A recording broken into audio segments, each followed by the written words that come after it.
Hello and welcome to skill I Q में आपका स्वागत है। तो एडिटोरियल 4 जून 2024 आज इलेक्शंस का रिजल्ट है। उससे पहले हम एक और रिजल्ट की बात कर लेते हैं।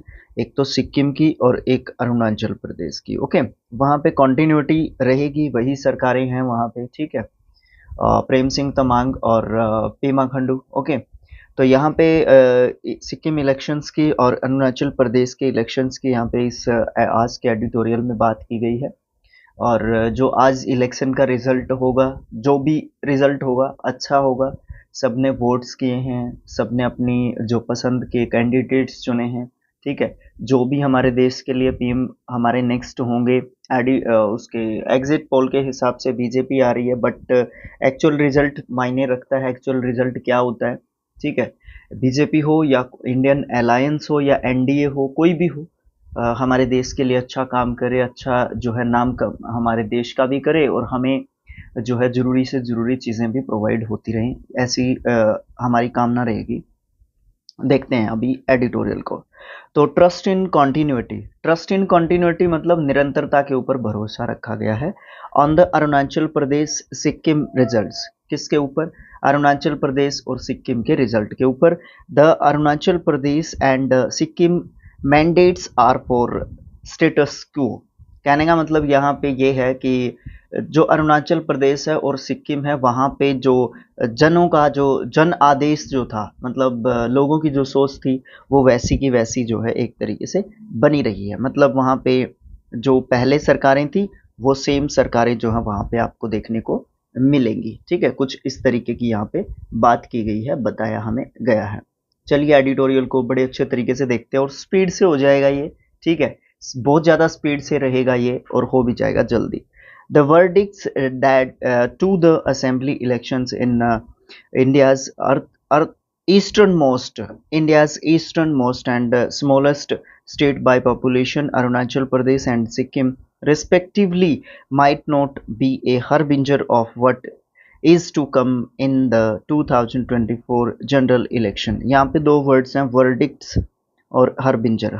हरबिंजर एक नाउन वर्ड होता है, संदेशवाहक या सूचक, है ना, इसको कह सकते हो। वर्डिक्ट का मतलब क्या होता है, ये भी एक नाउन वर्ड होता है, ठीक है, क्योंकि इससे पहले जो है द लगा हुआ है। एक तो ये बात है, बाकी द तो एडजेक्टिव से पहले भी लग जाता है, लेकिन यहाँ पे इसके साथ एस लगाया हुआ है वर्डिक्ट के साथ। ओके, तो ये चीज़ है, इससे हम पहचान जाते हैं कि ये नाउन है और सब्जेक्ट की जगह पे भी है, इसलिए भी हम इसको नाउन कहेंगे, ठीक है। पंच, फैसला, निर्णय, विचार, मत, ये सब जो है वर्डिक्ट के आप मतलब बोल सकते हो। ओके, तो जनरल इलेक्शन 2024 के साथ साथ जो है अपने असेंबली इलेक्शंस भी चले हुए थे, विधानसभा इलेक्शंस भी चले हुए थे।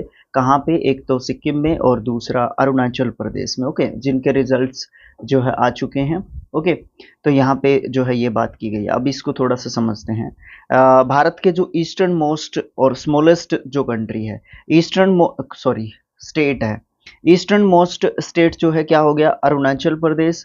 और स्मॉलेस्ट जो स्टेट है वो क्या है? सिक्किम है। तो ये दोनों चीज़ें, ये इसके लिए है, ये इसके लिए, ये चीज़ें समझनी आनी चाहिए हमें। बेसिक से पॉइंट्स हैं, बेसिक सी बातें हैं, ये ज़रूरी समझनी आनी चाहिए हमें, ठीक है।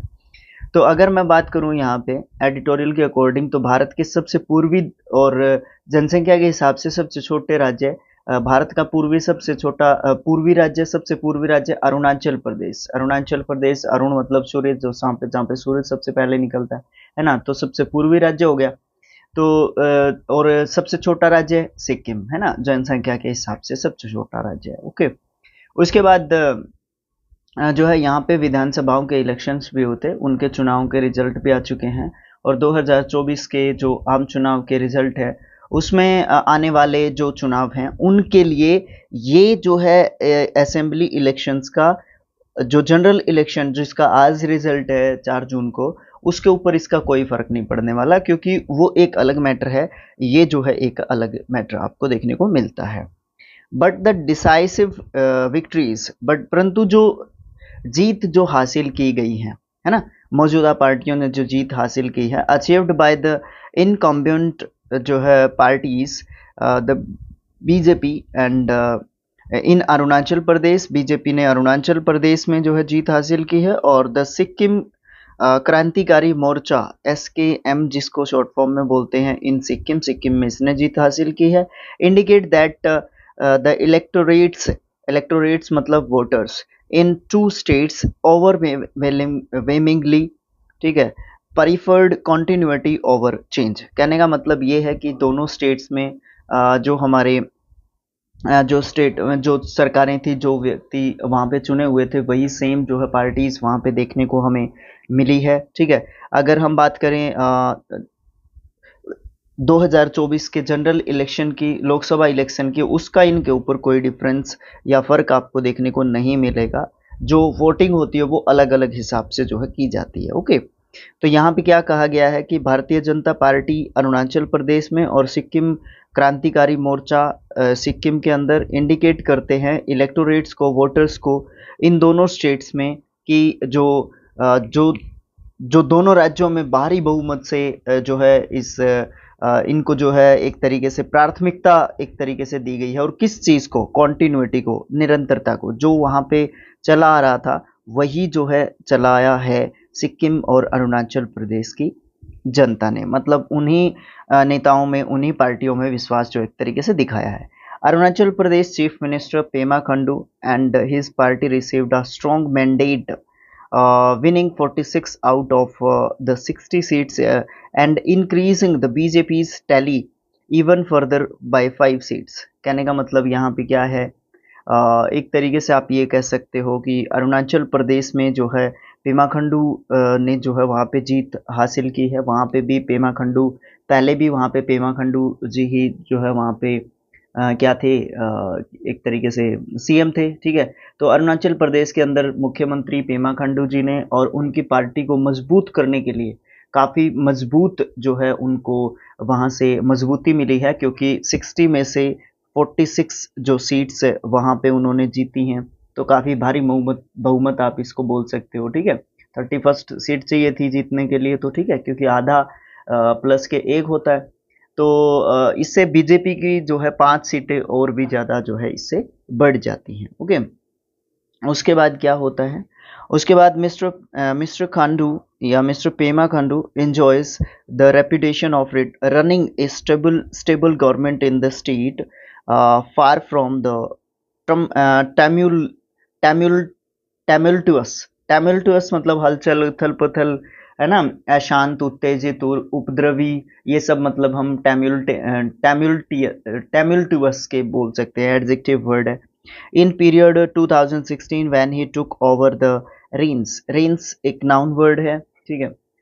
रेंस का मतलब होगा कंट्रोल करना, है ना, एक तरीके से नियंत्रण करना। टू कंट्रोल आप रेंस का मतलब जो है एक तरीके से बोल सकते हो। ओके, तो यहाँ पे क्या बात की गई है, जब मिस्टर पेमा खंडू जो है इसको जो है एक तरीके से एंजॉय कर रहे हैं, ठीक है, जो उनकी रेपुटेशन है, जो उनकी प्रतिष्ठा एक तरीके से जो इस राज्य में बनी हुई है, अरुणाचल प्रदेश के अंदर जो उनकी प्रतिष्ठा जो बनी हुई है, उस सरकार को, एक स्थिर सरकार को, ठीक है, स्टेबल गवर्नमेंट को जो है स्टेट के अंदर, अपने स्टेट के अंदर वो रन कर रहे हैं, वो इसको एंजॉय कर रहे हैं, क्योंकि उन्होंने वो प्रतिष्ठा प्राप्त की है। जब 2016 में उथल पुथल भरे दौर से जो है गुजर रही थी वहाँ की राजनीति, तब उन्होंने वहाँ पे बागडोर एक तरीके से संभाली थी, और उस उथल पुथल वाली जगह को जो है एक तरीके से शांति प्रिय जगह में एक तरीके से इन्होंने चेंज किया है। इसका क्रेडिट जो है कुछ हद तक उनको भी जाता है।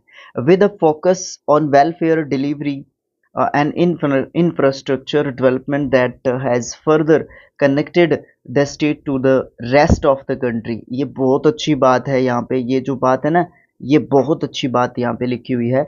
मिस्टर पेमा खंडू हैज़, यहाँ पे कंप्लीट हो गया क्या, नहीं, mister Pema Khandu has earned the confidence of the electorate मतलब वहाँ पे अगर हम बात करें श्री पेमा खंडू की, तो इन्होंने उथल पुथल वाली जो राजनीति थी 2016 में इन्होंने बागडोर वहाँ पे संभाली थी।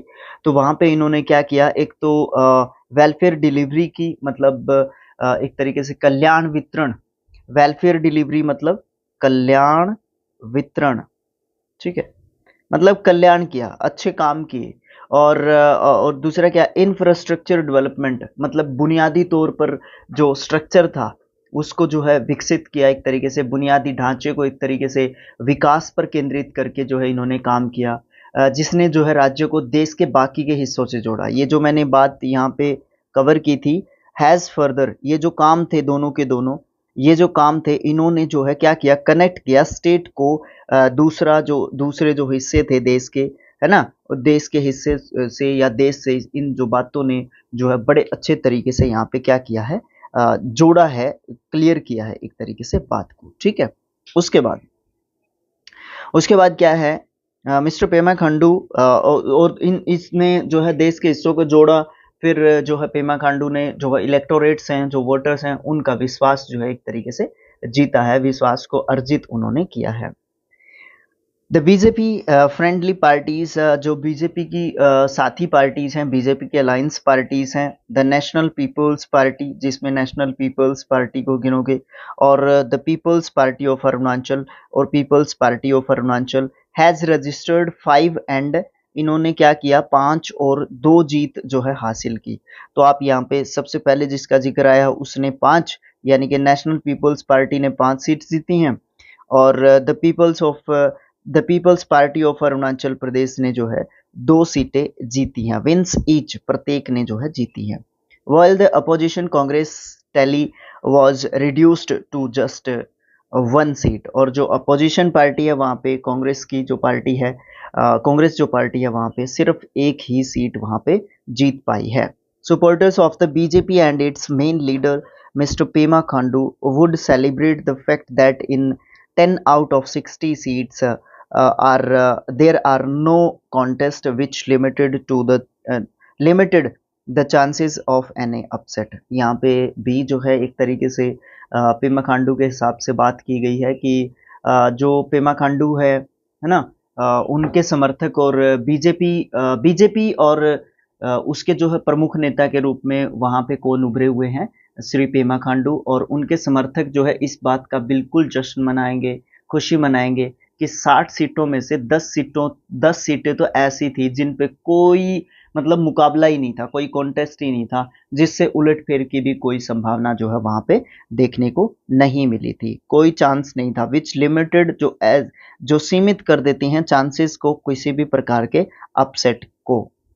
उसके बाद अगर हम बात करें, but this does not board, ये फर्स्ट फॉर्म होगा यहाँ पे, क्यों आप ये मत सोचना कि ये कुछ और है, ये वर्ब है यहाँ पे, क्योंकि डज उसके बाद नोट आया है, उसके बाद वर्ब की फर्स्ट फॉर्म है।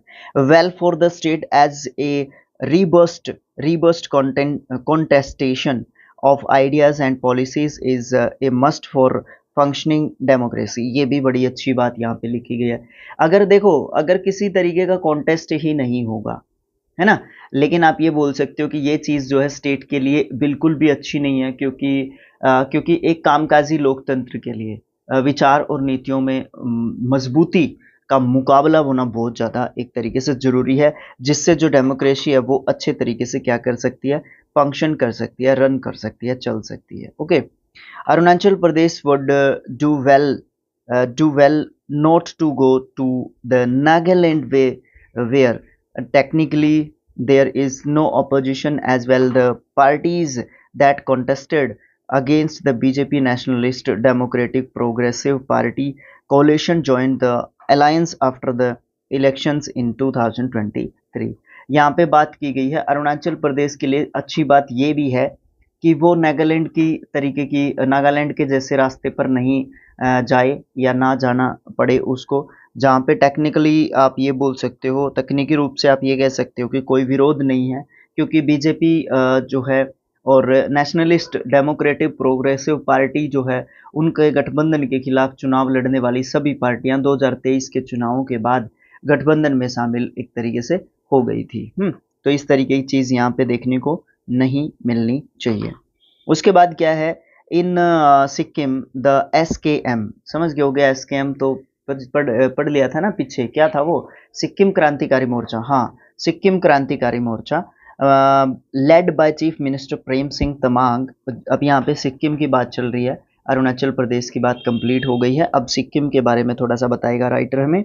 तो Prem Singh Tamang won 31 out of 32 seats, यहाँ पे बिल्कुल ही कमाल हो गया है, सिर्फ एक ही सीट अलग पार्टी को गई है, वो भी क्षेत्रीय पार्टी को ही गई है। 32 seats with with a lone seat going to the erst erst erstwhile dominant Sikkim democratic front.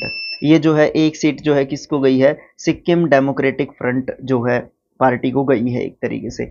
अगर हम सिक्किम की बात करें, ठीक है ना, अगर हम सिक्किम की बात करें तो SKM जो पार्टी है उसने जो है 32 में से 31 सीटें जीती, जबकि एक सीट जो है वहाँ पे जो प्रमुख पार्टी है सिक्किम के अंदर, सिक्किम डेमोक्रेटिक फ्रंट, उसके जो है खाते में एक तरीके से जाती हुई हमें दिख रही थी। The SKM's victory in a multi cornered fight was made possible by the regional assertion by the party which mobilized support on the issue of retaining Sikkim's special status enshrined in Article 371 F of the Constitution on Mr. Tamang's promises to deliver scheduled tribe status to some Nepali origin communities and his emphasis on job creation in the state। यहाँ पे काफ़ी लंबी line है। सबसे पहले यहाँ पे दो बातें आई हैं, यहाँ से होगा ये। इसके बारे में आप लोग गूगल कर लेना कि आर्टिकल 371 F में क्या लिखा हुआ है, ठीक है। ये जो है ध्यान रखना इस चीज़ का, ये कॉन्स्टिट्यूशन का जो है आर्टिकल है, अनुच्छेद है, इसको आप सर्च करके देखना कि इसमें क्या बताया गया है और मुझे कमेंट बॉक्स में लिख के देना, ठीक है, क्योंकि इससे मुझे पता चलेगा कि आपने वीडियो को यहाँ तक देखा है कि नहीं। एनश्राइन क्या होता है? एनश्राइन यहाँ पे ये जो है सेकंड फॉर्म लिखी हुई है, ठीक है, और यहाँ पे सेकंड फॉर्म लिखी हुई है और इसमें क्या है, ये वर्ब के रूप में जब हम इसको यूज़ करते हैं तो एनश्राइन कहते हैं। एनश्राइन प्रतिष्ठापित करना, स्थापित करना, संजोना, बचाना, ये सब मतलब आप इसके बोल सकते हो। अब इस पूरी लाइन को समझने की कोशिश करते हैं यहाँ से लेके यहाँ तक, स्टेट तक, ठीक है। तो यहाँ पे जो है क्या बात बताई गई है, यहाँ पे बात बताई गई कि इस लड़ाई में, ठीक है ना, इस लड़ाई में जो SKM है उस पार्टी की जीत के अक्षेत्रीय दावे से संबंध जो है रखती है ये लड़ाई, जिसने संविधान के अनुच्छेद 371 F में जो बात लिखी गई है उसमें सिक्किम की विशेष स्थिति को बनाए रखने के मुद्दे के ऊपर समर्थन जुटाया था। यानी कि इन्होंने इस मुद्दे के ऊपर इलेक्शन लड़ा है, ठीक है। और जो मुख्यमंत्री जो तमांग है ना, प्रेम सिंह तमांग, P तमांग बोल लो, PS तमांग बोल लो, ठीक है, या मुख्यमंत्री जो तमांग है या श्री तमांग जो है, इन्होंने लोगों को अनुसूचित जनजाति में का दर्जा देने का वादा किया था। नेपाली जो कम्युनिटीज़ हैं या नेपाली मूल के कुछ समुदाय हैं उनको राज्य, एक तो उनको कहा था और दूसरा राज्य में जो रोजगार की स्थिति है, ठीक है ना, जो राज्य में रोजगार की स्थिति है उसको भी जो है एक तरीके से ठीक करने की यहाँ पे कोशिश की गई थी। एम्फेसाइज जो है डालने की, उसके ऊपर जोर डाला है इस बात के ऊपर कि जो स्टेट है सिक्किम, उसके अंदर जो है काफ़ी जो है जोर रहेगा किस चीज़ के ऊपर, रोजगार के ऊपर, एम्प्लॉयमेंट के ऊपर, ठीक है। तो इस चीज़ के ऊपर मुख्यमंत्री या प्रेम सिंह तमांग ने कह लो आप जोर लगाया है इस बात के ऊपर। Sikkim's ruling party might have fought against the BJP and the latter might have drawn a blank, but the SKM still considers the BJP an ally। देखो बीजेपी उनकी एक तरीके से वहाँ पे आप ये बोल सकते हो कि क्या है, वैसे तो कोई भी टक्कर में नहीं है। अगर आप 32 सीट में से 31 सीट जीत रहे हो तो टक्कर तो किस प्रकार की हुई, कोई टक्कर हुई, वो कोई टक्कर नहीं, कोई कॉन्टेस्ट नहीं है, बट आप मान सकते हो कि वहाँ पे वो बीजेपी को अपनी टक्कर में मानते हैं। लेकिन कहीं ना कहीं जो SKM है वो स्टिल अभी भी कंसिडर करती है कि बीजेपी उनकी जो है एक तरीके से एलाई है, उनकी साथी जो है पार्टी, आप एक तरीके से बीजेपी को बोल सकते हो या मानते हैं वो लोग इस चीज़ को, ठीक है। तो सिक्किम की जो सत्तारूढ़ पार्टी है, क्या नाम था उसका, SKM, हाँ, SKM सत्तारूढ़ पार्टी जो है, इन्होंने भले ही बीजेपी के खिलाफ लड़ाई लड़ी हो, लेकिन बाद में उसे ये भी मान सकते हैं कि कोई सीट भी नहीं मिली, लेकिन SKM जो है उसको अपने एक तरीके से सहयोगी के रूप में देखती है। Notwithstanding the strong identity based on politics in the northeast, voters choose the national party ruling at the center or its ally. Dependent as these states are on central government funds. देखो ये बात भी जरूरी है, कहीं ना कहीं ये बात तो सच्चाई है, ये तो बिल्कुल सच्चाई है। अगर आप ये कहोगे कि जो उत्तर पूर्व में मजबूत पहचान के ऊपर जो राजनीति के बेस पे जो चीज़ें की जाती हैं, ठीक है ना, उत्तर पूर्व जो स्टेट्स हैं वहाँ पे मजबूत पहचान एक तरीके से आप रखते हो और राजनीति अच्छी करते हो और आपको वहाँ पे वोट्स भी मिले हैं, ठीक है। लेकिन सत्ता के हिसाब से जो नेशनल पार्टीज होंगी या राष्ट्रीय पार्टीज होंगी या उनके सहयोगी को अगर वहाँ पे चुना जाता है, तो क्यों चुनते हैं? क्योंकि ये राज्य जो है किसके ऊपर डिपेंड रहते हैं? सेंट्रल गवर्नमेंट के ऊपर जो है डिपेंड रहते हैं। किसके मामले में? फाइनेंशियली, ठीक है। फाइनेंशियली सेंट्रल गवर्नमेंट जो फंड्स होते हैं उनके ऊपर ये बेस्ड रहते हैं, क्योंकि अगर वहाँ से उनको क्या नहीं मिलेगा, फंड्स नहीं मिलेंगे, ज़्यादा फंड्स नहीं होंगे, अगर वो ज़्यादा जिद्दी करेंगे इस चीज़ की, तो कहीं ना कहीं कन्फ्लिक्ट रहता है एक तरीके का। तो जो सेंट्रल गवर्नमेंट जो पार्टी होती है और सॉरी सेंटर में जो पार्टी होती है, ठीक है, और लोकल पार्टी जो होती है वो अगर उसके साथ थोड़ा सा कॉम्बिनेशन अच्छा रखती है तो वहाँ से क्या हो सकता है, उसको अच्छी जो है वहाँ से रिस्पॉन्स देखने को एक तरीके से मिलती है। लास्ट लाइन की बात करें, the overwhelming mandate in his favour should help mister Tamang who will have to use all of his diplomatic powers to ensure benefits from the union government. यही तो बात यहाँ पे की गई थी, सेंट्रल गवर्नमेंट कह लो या यूनियन गवर्नमेंट कह लो। तो अगर उनके पक्ष में भारी जनादेश गया है तो इससे जो है श्री तमांग को एक तरीके से हेल्प मिलेगी, मदद मिलेगी, जिससे वो केंद्र सरकार से लाभ को सुनिश्चित करने के लिए अपनी जो राजनयिक जो शक्तियां हैं, जो पावर हैं, उनका उपयोग एक तरीके से कर सकते हैं, उनको जो एंश्योर कर सकते हैं अपने बेनिफिट्स देने के लिए। और अब वो डिपेंडेंट किसके ऊपर रहेंगे? डिपेंड जो है किसके ऊपर रहेंगे? यूनियन गवर्नमेंट के ऊपर रहेंगे, सेंट्रल गवर्नमेंट के ऊपर जो है वो डिपेंड रहेंगे। इसलिए स्पेशली जो है ये जो एसकेएम है वो उसको क्या मानती है? एक तरीके से एलाई मानती है, एक तरीके से अपने एलाई के रूप में कंसीडर जो है करती है एसकेएम बीजेपी को। ओके, तो आज के वीडियो में इतना ही। और ये जो आर्टिकल है 371F, इसके ऊपर जो है थोड़ा सा देखना, इसको समझने की कोशिश करना। तो आज के वीडियो में इतना ही, देखते हैं कल का वीडियो, ठीक है। कल जो है क्या आर्टिकल आता है उसको पढ़ेंगे। आज का मेरे ख्याल से सबसे छोटा आर्टिकल रहा होगा 22 मिनट्स का। ओके, तो मैंने आपको पहले ही बताया था कि थोड़ा सा स्पीडली कवर हो जाएगा ये, ऐसी कोई बड़ी बात इसके अंदर जो है नहीं दी हुई है, तो इसको जल्दी से जल्दी जो है एक तरीके से कंप्लीट किया जा सकता है। तो thanks for watching again, thank you so much. और शेयर कर दिया करो भाई, जिससे आपको काफ़ी हद तक फ़ायदा मिलेगा। श्योर इसमें मैं ग्रामेटिकल जो है ना, ग्रामेटिकल चीज़ों को भी जो है इसमें मैं ऐड करना चाहूँगा यहाँ पे, जैसे पार्ट ऑफ स्पीच को, इसमें डिफरेंट पार्ट ऑफ स्पीच को, ठीक है, अलग अलग कलर्ड वे में। और फिर आपको पीडीएफ के लिए मैंने आपको बहुत बार बताया है कि आप लोग टेलीग्राम पे जाओ, स्किल IQ सर्च करो और उसको वहाँ पे ज्वाइन कर लो। वहाँ पे 450+ मेंबर्स हैं अभी तक, उसको 500 के आसपास लेके जाओ। फिर हम लोग 600 का टारगेट रखेंगे, फिर 1K का टारगेट रखेंगे। धीरे धीरे ऐसे ही चलते हैं, स्टेप बाय स्टेप, ठीक है। अपने आप को इतना बड़ा नहीं मानना है, ठीक है, लेकिन किसी से कम भी नहीं मानना है, ऐसी बात है। लेकिन किसी के साथ कोई कॉन्टेस्ट करना ही क्यों है आपको? आप अपने साथ कॉन्टेस्ट करो, दूसरों के साथ कॉन्टेस्ट मत करो। खुद से कॉन्टेस्ट करो। मेरी लड़ाई मेरे साथ खुद के साथ है, किसी दूसरे के साथ नहीं है, ठीक है। तो ऐसा हमें मान के चलना चाहिए। तो thanks for watching again, thank you so much.